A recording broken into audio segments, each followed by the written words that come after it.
why should people care so much about their pelvic floor health? Maybe this is something that, okay, you go to a trampoline park and maybe you can't hold your urine inside as well as you're jumping, or you sneeze and a little bit leaks out or something like that. Is it just that? Is it minor inconveniences, or is it something beyond that? And how does this affect people's lives, and how common is it? I wish it was just as minimal as jumping on a trampoline or, training for that first 10K or sneezing or coughing. It really is so much more. It really connects into our confidence, our sensuality, and really who we are, because it's talked about so infrequently. I think a lot of people believe that they're probably one of the only ones going through it. So we don't talk about it. We don't. And so let's just start there. From a functional perspective, our pelvic floor in a woman's body, the way our anatomy is built, it holds up those pelvic organs. Our uterus, our bladder, are two main examples of that. And so because we live on a planet with gravity, because our posture over the decades of our lives is less than optimal, and because we are a structure, gravity in its simplest form is going to impact a structure that is out of alignment in the sense of the dissension of these organs. So a woman could wear high heel shoes, for 40 years based on her career.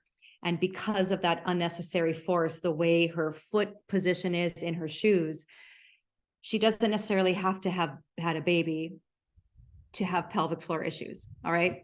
So over time, what starts to happen is you cough and sneeze a little bit and there's some pee. And yeah, it's a little embarrassing, but you deal with it.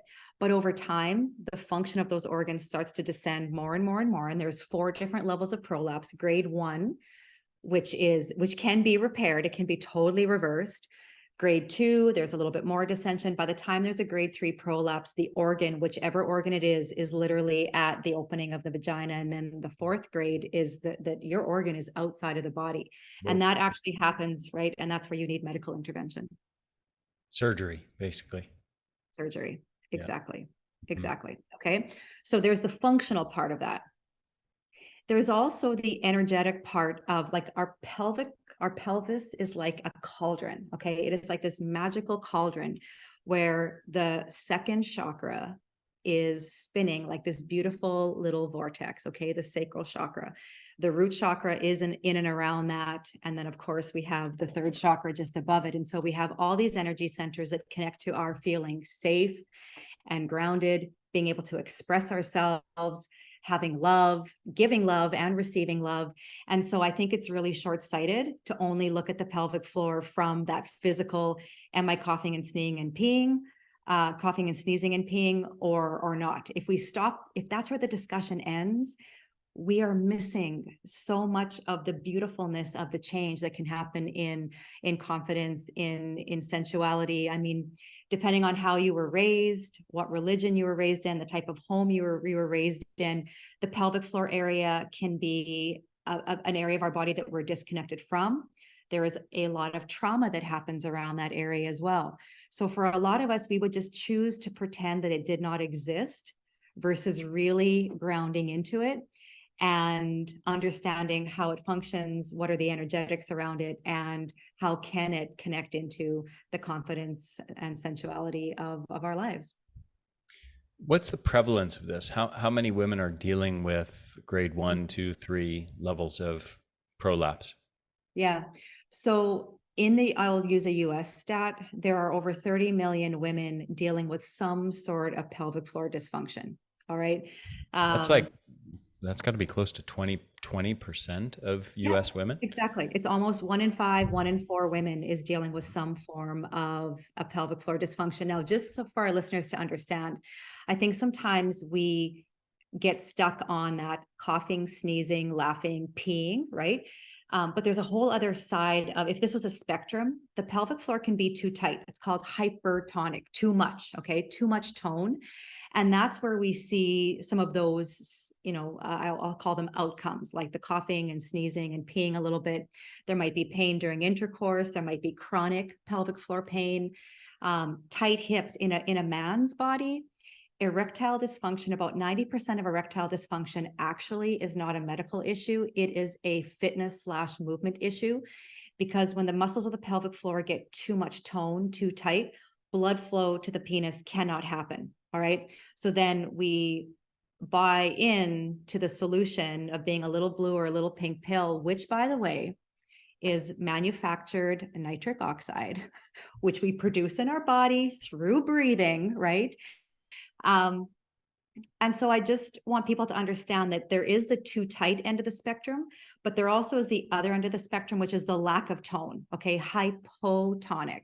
So there could be something called urge incontinence. And I mean, many of us probably have experienced this, where we have bags of groceries or maybe that bucket seat with our baby in it, and we get to the front door. We don't have to go to the bathroom right this second, but we get our hand on the doorknob and there's something from our brain that sends a message, and we literally drop everything, run to the bathroom, undoing our pants as we go, because you have that's that urge that sets in. So those are some of the common symptoms, but Ari, there are other things like chronic low back pain, cold, tingly feet, constipation. These are other situations in our body that we might not connect the dot directly between pelvic floor health and symptom. Hey, this is Ari. I hope you enjoyed this video. And one more thing before you go. Actually, two more things. One is, if you enjoyed this particular little clip, the link to the full-length podcast is in the description down below. So make sure to check that out. Also, one more thing. Let me ask you a question. What if I could show you how to double your energy levels and dramatically improve your brain function, reducing your anxiety and depression to a degree on par with antidepressant drugs, but without the side effects? Sound pretty interesting? Well, there are, in fact, numerous compounds that can do this, that have been shown to do this. And I'll take you through just a few of these very briefly. One of them is rhodiola rosea. And this has been shown in studies, rhodiola rosea extract, in people with stress-related fatigue and exhaustion, to cut their levels of fatigue and brain fog in half in less than a month. Just this one compound. There's another compound in my formula Energenesis called NT factor phospholipids that's been shown to help repair mitochondrial membranes and mitochondrial health to the level of healthy 29-year-olds, taking people with deteriorated mitochondria who are over the age of 65, restoring it to the level of healthy 29-year-olds. And that has been shown in numerous studies in various types of chronic fatigue, aging-associated chronic fatigue, obesity-related chronic fatigue syndrome, to increase energy levels by 30 to 45% in the span of 4 to 12 weeks, depending on the specific study. So dramatic improvements in a very, very short period of time. Two more compounds that are amazing, I highly recommend, that are in my formula Ultra Brain, along with rhodiola rosea. Saffron extract.